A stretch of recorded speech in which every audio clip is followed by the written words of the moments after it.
پاکستان میں private medical colleges کا culture بہت پروان چڑھا ہے اور اس کے کیا فوائد اور نقصانات ہیں؟ پرائیویٹ میڈیکل کالجز نے ایک بہت بڑا برڈن جو ہے ایجوکیشن کا، میڈیکل ایجوکیشن کا، وہ اپنے سر لیا ہوا ہے۔ اگر آپ ٹوٹل پرائیویٹ میڈیکل کالجز دیکھیں جو اس وقت درس و تدریس کے ساتھ منسلک ہیں،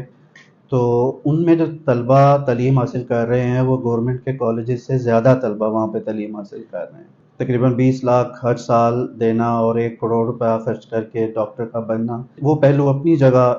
اپنی ایک اہمیت رکھتا ہے، لیکن جو طلبہ وہاں پہ تعلیم حاصل کر رہے ہیں ان کا معیار کسی بھی طرح باقی medical colleges, government medical colleges سے کم نہیں ہے، اور یہ وہی طلبہ ہیں جو پھر انٹرنیشنل لیول پر جا کر بھی کمپیٹ کرتے ہیں۔ میں اپنے لاہور میڈیکل کالج کی ایگزامپل دوں گا کہ پچھلے 20 سال سے زیادہ ہو گئے اور تقریباً 20 بیچز جو ہیں وہ اب اس وقت تک دنیا کے مختلف حصوں میں ہمارے جو اسٹوڈنٹ ہیں ایسوسیٹ اور کئی تو پروفیسر کے لیول تک پہنچ چکے ہیں۔